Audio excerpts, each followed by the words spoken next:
ഹരേ കൃഷ്ണ. എല്ലാ ഭഗവത് ഭക്തർക്കും സ്വാഗതം. നമ്മൾ ഓരോ ആഴ്ചയിലും ഭഗവാന്റെ അവതാരങ്ങളെക്കുറിച്ചാണ് പഠിച്ചുകൊണ്ടിരിക്കുന്നത്. അതിൻ്റെ ഭാഗമായി കഴിഞ്ഞ ക്ലാസ്സിൽ ആരെക്കുറിച്ചായിരുന്നു? സനകാദി മുനിമാരെക്കുറിച്ചായിരുന്നു നമ്മൾ മനസ്സിലാക്കിയത്. ഭാഗവതത്തിൽ അവതാരക്രമത്തിൽ കുമാരന്മാർക്ക് തൊട്ടു പിന്നാലെ വരുന്ന രണ്ടാമത്തെ അവതാരം, അതിനെക്കുറിച്ചാണ് ഇന്ന് നമ്മൾ മനസ്സിലാക്കാൻ വേണ്ടിയിട്ട് പോകുന്നു. ആരാണത്?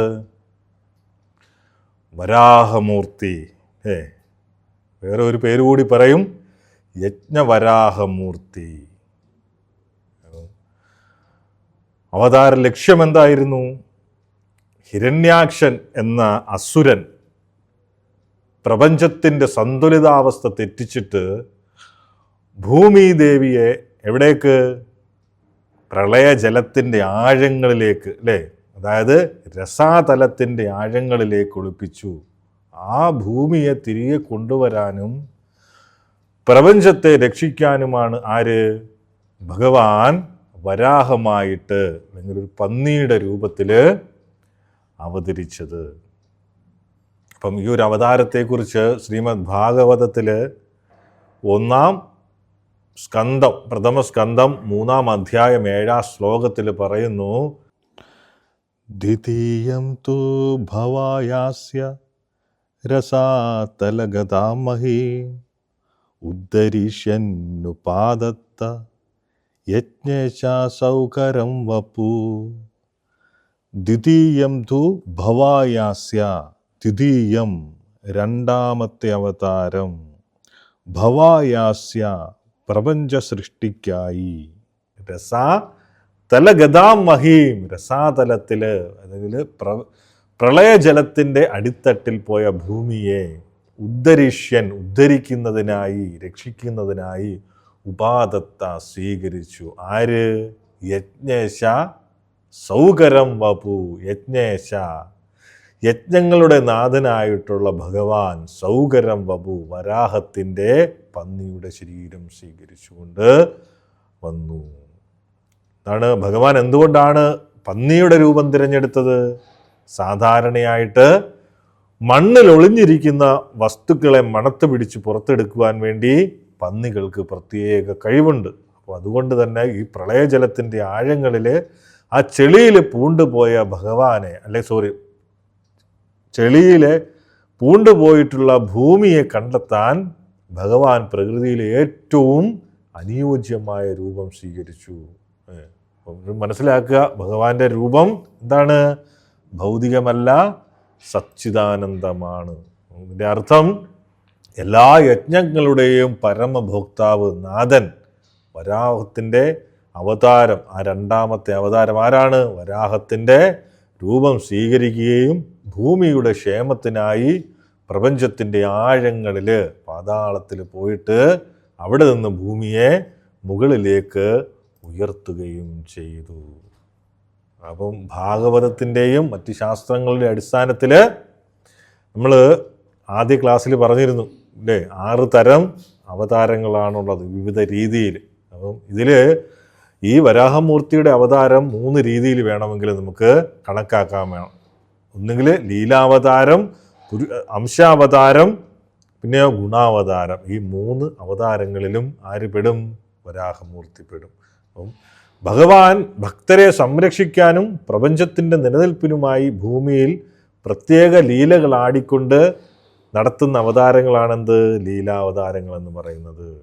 അപ്പം വരാഹവും ആ ഗണത്തിൽ പെടുത്താം. പിന്നെ അംശാവതാരം അല്ലെങ്കിൽ പുരുഷാവതാരം, ഇത് പ്രപഞ്ചത്തിൻ്റെ സൃഷ്ടിക്കും പരിപാലനത്തിനുമായി ഭഗവാൻ സ്വീകരിക്കുന്ന രൂപങ്ങളുമായി ബന്ധപ്പെട്ടതാണെന്ത്? പുരുഷാവതാരങ്ങൾ. അപ്പം ശ്രീമദ് ഭാഗവതത്തിൻ്റെ ഈ 1-ാം സ്കന്ധത്തിൽ ഇത് വിവരിക്കുമ്പോഴെന്താണ് വിവരിച്ചിരിക്കുന്നത്? ഈ ഒരു അവതാരത്തിൻ്റെ ശ്ലോകം എന്താണ് പറയുന്നത്? ദ്വിതീയം തു ഭവായാസ്യ രസാതലഗതാം മഹീം. രണ്ടാമതായി പ്രപഞ്ച നന്മയ്ക്കായി രസാതലത്തിൽ താണുപോയ ഭൂമിയെ ഉദ്ധരിക്കാൻ ഭഗവാൻ വരാഹരൂപം സ്വീകരിച്ചു എന്ന് പറയുന്നു. അതുകൊണ്ട് ഇത് ഭഗവാന്റെ രണ്ടാമത്തെ പ്രപഞ്ച രൂപത്തിൻ്റെ അംശാവതാരമായിട്ടും കണക്കാക്കപ്പെടുന്നു. പിന്നെ ഗുണാവതാരം, വിഷ്ണു തത്വം, പ്രപഞ്ചത്തിൻ്റെ സത്വഗുണപരിപാലകനായ ഭഗവാന്റെ നേരിട്ടുള്ള രൂപമായതിനാൽ ഇത് വിഷ്ണു തത്വത്തിലും ഗുണാവതാരത്തിൻ്റെ ഭാഗമായിട്ടും വരുന്നു. ഇവിടെ എന്താണ് ഭഗവാനെ പറയുന്നത്? യജ്ഞേശൻ. ഭഗവാനെ ഇവിടെ യജ്ഞേശൻ എന്നാണ് വിശേഷിപ്പിച്ചിരിക്കുന്നത്. അതിനർത്ഥം എന്ത്? പ്രപഞ്ചത്തിൽ നടക്കുന്ന എല്ലാ യജ്ഞങ്ങളുടെയും വഴിപാടുകളുടെയും ഒരേ ഒരു ഉടമസ്ഥൻ ഭഗവാനാണ്. അതാണ് ഭഗവത്ഗീതയിലും പറയുന്നത്, ഭോക്താരാം യജ്ഞ തപസാം സർവലോകമഹേശ്വരം. എല്ലാ യജ്ഞങ്ങളുടെ ഭോക്താവ് ആരാണ്? ഈ സർവലോകങ്ങളുടെയും മഹേശ്വരനായിട്ടുള്ള ഭഗവാനാണ്. അപ്പോൾ ഈ ഭൂമിയിൽ മനുഷ്യൻ യജ്ഞങ്ങൾ ചെയ്യുമ്പോൾ മാത്രമേ പ്രപഞ്ചത്തിൻ്റെ സന്തുലാവസ്ഥ നിലനിൽക്കുകയുള്ളൂ. ഹിരണ്യാക്ഷൻ ഭൂമിയെ ഒളിപ്പിച്ചത് വഴി ഈ യജ്ഞങ്ങളാണ് തടസ്സപ്പെട്ടത്. അതുകൊണ്ട് യജ്ഞങ്ങളുടെ നാഥൻ തന്നെ ഭൂമിയെ നേരിട്ട് രക്ഷിക്കാൻ ഇറങ്ങി. പിന്നെ ഒന്ന് മനസ്സിലാക്കേണ്ടത്, ഭഗവാന്റെ രൂപം ഭൗതികമല്ല. ഭഗവാൻ പന്നിയുടെ രൂപം സ്വീകരിച്ചു എന്ന് കേൾക്കുമ്പോൾ സാധാരണക്കാർക്ക് അത്ഭുതം തോന്നാൻ, എന്നാൽ ഭഗവാന്റെ ശരീരം നമ്മളെപ്പോലെ രക്തവും മാംസവും കൊണ്ടുള്ളതല്ല. അത് വപു, അഥവാ സച്ചിദാനന്ദമയനായ ദിവ്യ ശരീരമാണ് ഭഗവാനുള്ളത്. അപ്പം ചെളിയിൽ പൂണ്ടുപോയ ഒരു വസ്തുവിനെ മണത്തെറിഞ്ഞ് പുറത്തെടുക്കാൻ ആ വരാഹം, പന്നിയുടെ രൂപത്തേക്കാൾ അനുയോജ്യമായിട്ടുള്ള മറ്റൊന്നുമില്ല. അപ്പം ഭഗവാൻ പ്രകൃതിയുടെ നിയമങ്ങൾക്ക് അനുസൃതമായിട്ട്, എന്നാൽ തികച്ചും ആത്മീയമായ രൂപത്തിലാണ് അവതരിച്ചിട്ടുള്ളത്. അടുത്തത് ഭഗവാൻ പറയുന്നത്? ഉദ്ധരിഷ്യൻ, ഭഗവാന്റെ കാരുണ്യം. അതാണ് നമ്മൾ മനസ്സിലാക്കേണ്ടത്. ആ ഭൂമി പ്രളയജലത്തിൻ്റെ അടിത്തട്ടിലേക്ക്, രസാതലത്തിലേക്ക് താഴ്ന്നു പോയ സമയത്ത് ഭഗവാൻ അതിനെ തൻ്റെ ദംഷ്ട്രകളിൽ, കൊമ്പുകളിൽ താങ്ങി നിർത്തി മുകളിലേക്ക് ഉയർത്തി. ഭൗതികമായ പ്രതിസന്ധികളിൽപ്പെട്ട് ജീവജാലങ്ങൾ നരകതുല്യമായ അവസ്ഥയിലേക്ക് താഴ്ന്നു പോകുമ്പോൾ നമ്മൾ ഭഗവാനെ ഭക്തിയോടെ വിളിച്ചു കഴിഞ്ഞാൽ എന്തുണ്ടാകും? അവിടുന്ന് നമ്മളെയും അതുപോലെ ഉദ്ധരിക്കുമെന്നാണ് പറയുന്നത്. നമ്മളെയും അതുപോലെ രക്ഷിക്കും. എങ്ങനെയാണോ ഭൂമിയെ ഭഗവാൻ ഉയർത്തിക്കൊണ്ട് വന്നത്, അതുപോലെ നമ്മളും ഭൗതികമായ പ്രതിസന്ധികളിൽ ഏർപ്പെട്ടിരിക്കുന്ന സമയത്ത് അതേപോലെ നമ്മളെയും ഭഗവാൻ രക്ഷിക്കും. അപ്പം എന്ന വലിയൊരു ആത്മീയ സന്ദേശം, അല്ലെങ്കിൽ ഒരു ആശ്വാസ സന്ദേശമാണെന്ത് ഈ ഒരു ശ്ലോകത്തില്, ഈ ഒരു വാക്കിലൂടെ ഭഗവാൻ നൽകുന്നത്. എന്തുകൊണ്ടാണ് കാരണം? ഇതിന് നമുക്ക് കുറച്ച് പുറകിലോട്ട് പോകാം. എന്താണ് ഈ ഒരു വരാഹരൂപം സ്വീകരിക്കാനുണ്ടായ കാരണത്തിലേക്ക്?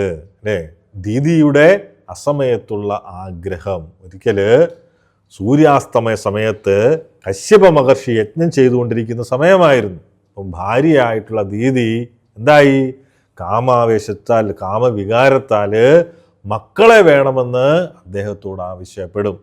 ആ സമയം, ആ ആവശ്യപ്പെട്ട സമയം എന്ന് പറയുന്നത് ശിവനും അല്ലെങ്കിൽ അദ്ദേഹത്തിൻ്റെ ഭൂതഗണങ്ങളും ശിവനും എല്ലാവരും സഞ്ചരിക്കുന്ന അശുഭ സമയമാണെന്നും പ്രകൃതി നിയമങ്ങൾക്ക് വിരുദ്ധമാണെന്നും കശ്യപൻ വിലക്കിയെങ്കിലും ദീദി എന്ത് ചെയ്തില്ല? അത് വിലക്കെടുത്തില്ല, അല്ലെങ്കിൽ അത് കേട്ടില്ല. ഒടുവിൽ ആ ഭാര്യയുടെ നിർബന്ധത്തിന് ആര് വഴങ്ങി? ആ കശ്യപ മഹർഷി വഴങ്ങേണ്ടി വന്നു. അതിൻ്റെ ഫലമായിട്ട് എന്തുണ്ടായി? അദ്ദേഹം ദിതിയെ ശപിക്കുകയും ചെയ്തു.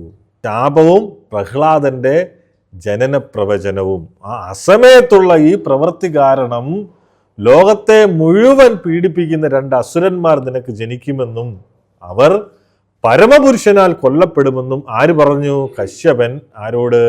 ദിതിയോട് പറയുകയുണ്ടായതിനു ശേഷം. അപ്പം ഭഗവാനാലാണ് മരണം എന്നറിഞ്ഞ ദിതി ആശ്വസിച്ചു. കൂടാതെ അവരുടെ കൊച്ചുമകനായിട്ട്, പിന്നീട് ആരാണ് വന്ന്? പ്രഹ്ലാദൻ. കൊച്ചുമകനായിട്ട് ലോകം വണങ്ങുന്ന ഒരു മഹാഭാഗവതൻ ജനിക്കുമെന്നും കശ്യപൻ അനുഗ്രഹിച്ചു.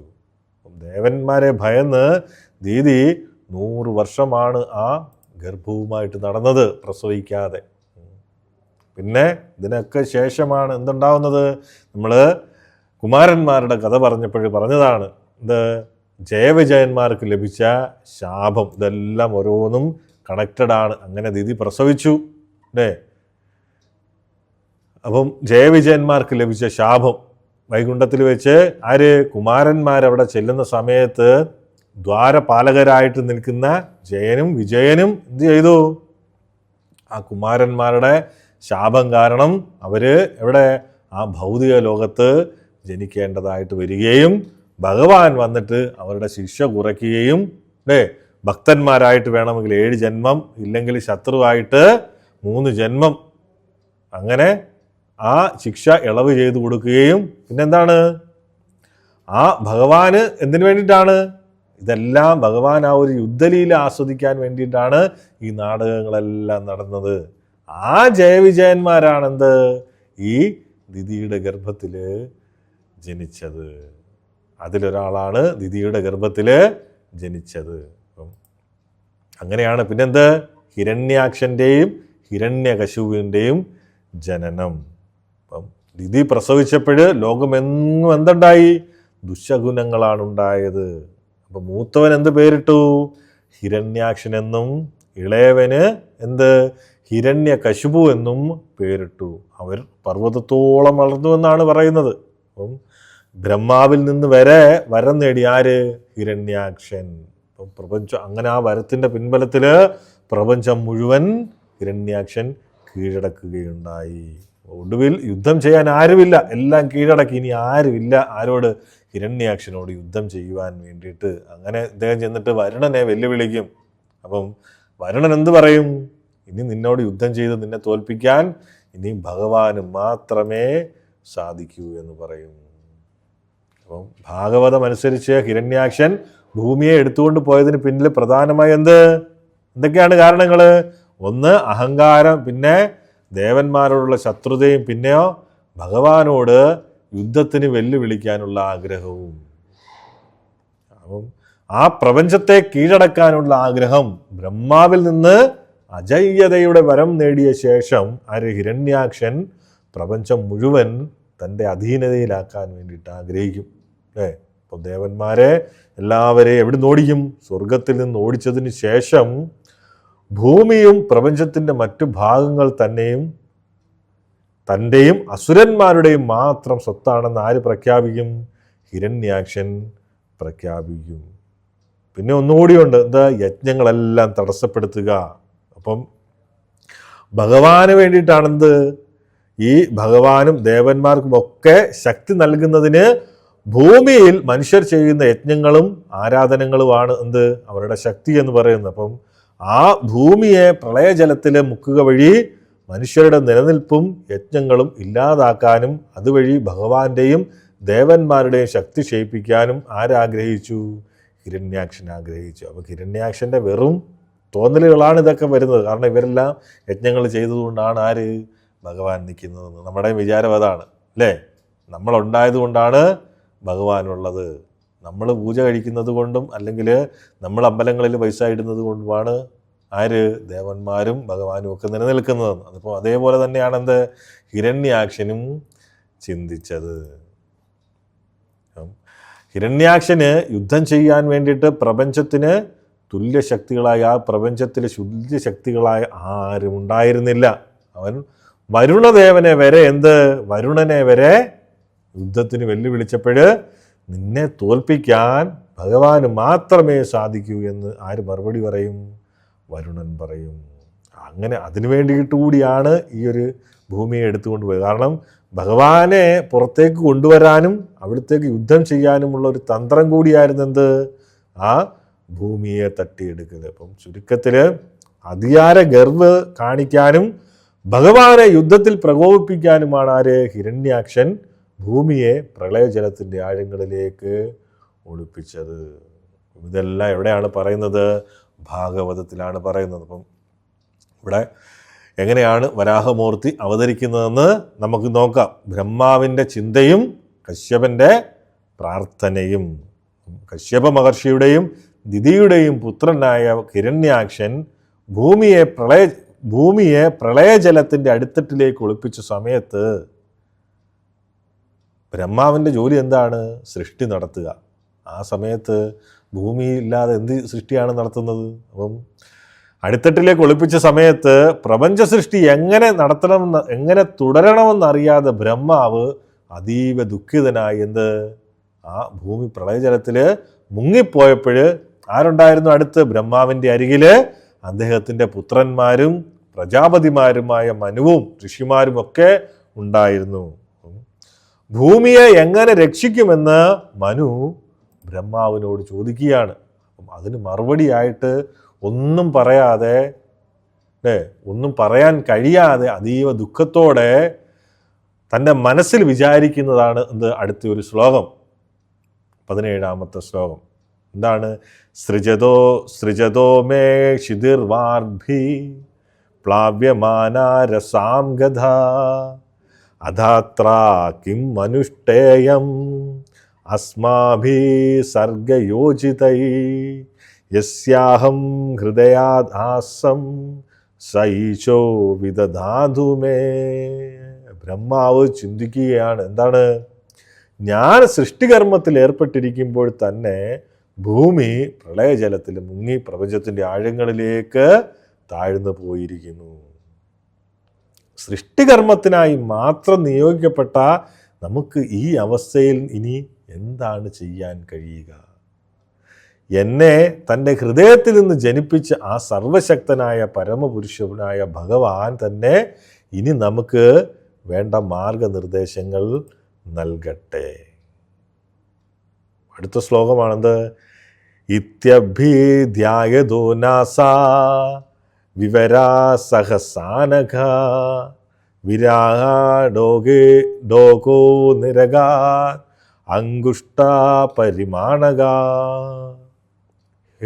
ഹേ പാപരഹിതനായ വിതുര, ഭൂമിയെ എങ്ങനെ ഉദ്ധരിക്കണമെന്ന് ബ്രഹ്മാവ് ഇപ്രകാരം ചിന്തിച്ചുകൊണ്ടിരുന്നപ്പോൾ പെട്ടെന്ന് അദ്ദേഹത്തിൻ്റെ നാസാരന്ധ്രത്തിൽ നിന്ന് ഒരു തള്ളവിരലിൻ്റെ മാത്രം വലുപ്പമുള്ള ഒരു ചെറിയ വരാഹരൂപം പുറത്തു വന്നു. മനസ്സിലായില്ലേ എങ്ങനെയാണ് വരാഹരൂപം പുറത്തു വന്നത് എന്ന്? പർവ്വത തുല്യമായിട്ട് വളരുന്നു. ബ്രഹ്മാവും അവിടെ ഉണ്ടായിരുന്ന മറ്റ് ഋഷിമാരും ഒക്കെ നോക്കി നിൽക്കെ ആകാശത്ത് വെച്ചിട്ട് ആ കൊച്ചു വരാഹരൂപം നിമിഷ നേരം കൊണ്ട് ഭീമാകാരമായിട്ട് വളരാൻ തുടങ്ങി. ഒരു വലിയ പർവ്വതം പോലെ മേഘങ്ങളെ മുട്ടുന്ന വലിപ്പത്തിൽ ആ രൂപം പ്രപഞ്ചം മുഴുവൻ നിറഞ്ഞു നിന്നു. ആ അത്ഭുത രൂപം കണ്ടിട്ട് ബ്രഹ്മാവും മനുവും മറ്റ് പ്രജാപതിമാരുമൊക്കെ അത്ഭുതപ്പെട്ടു. ആ സമയം വരാഹ ഭഗവാൻ എന്താണ്? ഒരു സിംഹത്തെ പോലെ ഭയങ്കരമായിട്ട് ഗർജിച്ചു. ആ ഗർജനം കേട്ടപ്പോഴാണ് തങ്ങളെ ആശ്വസിപ്പിക്കാൻ ഭഗവാൻ തന്നെയാണ് ഈ രൂപത്തിൽ വന്നിരിക്കുന്നതെന്ന് ബ്രഹ്മാവിന് മനസ്സിലായി. അവർ ഭഗവാനെ സ്തുതിക്കുവാൻ തുടങ്ങി. ആ സ്തുതി കേട്ടിട്ട് സന്തുഷ്ടവാനായിട്ടുള്ള വരാഹമൂർത്തി ആകാശത്ത് തന്നെ തൻ്റെ വാല് ചുഴറ്റി എറിഞ്ഞ് രോമങ്ങളെല്ലാം കുടഞ്ഞുകൊണ്ട് നേരെ എവിടേക്ക് ചാടും? ആ പ്രളയ സമുദ്രത്തിലേക്ക് ചാടും. ആ ചാടുന്ന അവസ്ഥയിൽ തന്നെ എന്തുണ്ടാവും?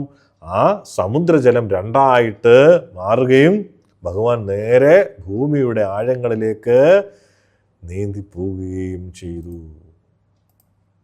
ഒരു വലിയ പർവ്വതം പോലെ. ഇപ്പോൾ ഇതെല്ലാം ഓരോ ശ്ലോകം ബൈ ഇങ്ങനെയാണ് പറയുന്നത്. ഞാൻ ശ്ലോകം പറയുന്നില്ല എന്ന് മാത്രമേ ഉള്ളൂ. അതിൻ്റെ അർത്ഥവും വിശദീകരണവും മാത്രം പറഞ്ഞു പോവുകയാണ്. അപ്പം ആ ഒരു വലിയ പർവ്വതം പോലെ വെള്ളത്തിലേക്ക് മുങ്ങിത്താഴ്ന്നുകൊണ്ട് വരാഹമൂർത്തി സമുദ്രത്തെ എന്താക്കി? നടുവേ പിളർന്നു. അപ്പോൾ സമുദ്രത്തിന്റെ കൈകൾ പോലെ രണ്ട് വലിയ തിരമാലകൾ എങ്ങനെയാണ് ഈ രണ്ട് സൈഡിൽ നിന്നും ഉയർന്നു വന്നു. ഹേ യജ്ഞേശ്വര, എന്നെ രണ്ടായി മുറിക്കരുതേ, ദയവായി എന്നെ സംരക്ഷിച്ചാലും എന്ന് ഉറക്കെ കരഞ്ഞ് ഭഗവാനോട് പ്രാർത്ഥിക്കുന്നത് പോലെ തോന്നിപ്പിച്ചു എന്നാണ് അത് പറയുന്നത്. ആ വരാഹമൂർത്തി വരാഹമൂർത്തി താഴേക്ക് പോയതിന് ശേഷം തൻ്റെ മൂർച്ചയുള്ള അമ്പുകൾ പോലുള്ള കുളമ്പുകളാൽ എന്തായി? ആ ജലത്തെ ഭേദിച്ച് ആ അതിരുകളില്ലാത്ത സമുദ്രത്തിൻ്റെ ആഴങ്ങളിലേക്ക് ചെന്നു. ആ ആ സൃഷ്ടിയുടെ തുടക്കത്തിൽ എങ്ങനെയായിരുന്നുവോ അതുപോലെ കിടക്കുന്ന എല്ലാ ജീവജാലങ്ങളുടെയും അഭയകേന്ദ്രമായ ഭൂമിയെ ഭഗവാൻ കാണുകയും അതിനെ സ്വയം എന്തായി ഉയർത്തുകയും ചെയ്തു. ഭഗവാൻ ബ്രഹ്മാവിൻ്റെ മൂക്കിൽ നിന്ന് പ്രത്യക്ഷപ്പെടാൻ കാരണം എന്താണ്? ഒരു കാരണം നമുക്കിങ്ങനെ ചിന്തിക്കാം. വേദങ്ങൾ ഭഗവാന്റെ ശ്വസനമാണ് എന്നാണ് പറയപ്പെടുന്നത്. അപ്പം ശ്വസനത്തിലൂടെ വേദങ്ങളെ പ്രകടിപ്പിക്കുന്ന ഭഗവാൻ തൻ്റെ ശ്വാസകേന്ദ്രമായിട്ടുള്ള മൂക്കിലൂടെ തന്നെ യജ്ഞവരാഹമായിട്ട് അവതരിച്ചു.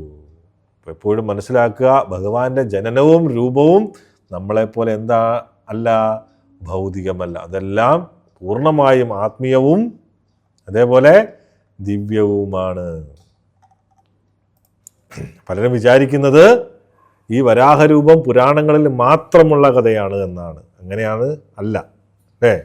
ആ വരാഹമൂർത്തിയെക്കുറിച്ച് പലയിടത്തും പരാമർശിക്കുന്നുണ്ട്. അത് 2 കാര്യങ്ങൾ നമ്മൾ നോക്കിയിട്ട് പോകാം. ഋഗ്വേദത്തിൽ പറയുന്നുണ്ട്, എന്ത് 8:77, 10 വിശ്വേത്താത്ത വിഷ്ണോരാ ചകർത്ത പ്രഥമസ്യ പ്രഥമം മഹാനി. സർവശക്തനായിട്ടുള്ള ഭഗവാൻ പ്രപഞ്ചത്തിൻ്റെ തുടക്കത്തിൽ തന്നെ വരാഹരൂപം പൂണ്ട് പ്രപഞ്ച സംരക്ഷണം നടത്തുകയും ഭൂമിയെ ഉദ്ധരിക്കുകയും ചെയ്തു എന്ന് എവിടെ സാക്ഷ്യപ്പെടുത്തുന്നു? ഋഗ്വേദം. പിന്നെയോ യജുർവേദത്തില് തൈത്തരീയ സംഹിതയിൽ പറയുന്നു, എന്ത് ആസീദ്വാ ഇതമഗ്രേ സലിലമേവാസ പ്രജാപതിർ വരാഹോ രൂപം കൃത്തോപന്യ മജ്ജത്. അതായത് പ്രപഞ്ചത്തിൻ്റെ തുടക്കത്തിൽ എല്ലായിടവും ജലമായിരുന്നു. അപ്പോൾ ഭഗവാൻ വരാഹരൂപം ധരിച്ച് ജലത്തിലേക്ക് മുങ്ങാങ്കുഴിയിടുകയും ഭൂമി മുകളിലേക്ക് ഉയർത്തുകയും ചെയ്തു. വരാഹമൂർത്തി ഭൂമിയെ എന്താണ് താഴേക്ക് പോയതിന് ശേഷം ആ ഭൂമിയെ തൻ്റെ ദംഷ്ടകളിൽ വളരെ എളുപ്പത്തിൽ താങ്ങി വെള്ളത്തിൽ നിന്ന് പുറത്തെടുത്തു. ആ സമയത്ത് ഭഗവാൻ അത്യന്തം ശോഭയോടെ കാണപ്പെട്ടു എന്നാണ് പറയുന്നത്. പിന്നീട് സുദർശചക്രം പോലെ ജ്വലിക്കുന്ന കോപത്തോടെ തന്നോട് യുദ്ധം ചെയ്യാൻ ശ്രമിച്ച ഹിരണ്യാക്ഷൻ എന്ന അസുരനെ അവിടുന്ന് ഉടനടി വധിക്കുകയും ചെയ്തു. ഒരു സിംഹം ആനയെ വധിക്കുന്നത് പോലെ ഭഗവാൻ ആ അസുരനെ വെള്ളത്തിൽ വെച്ച് തന്നെ വധിച്ചു. ചുവന്ന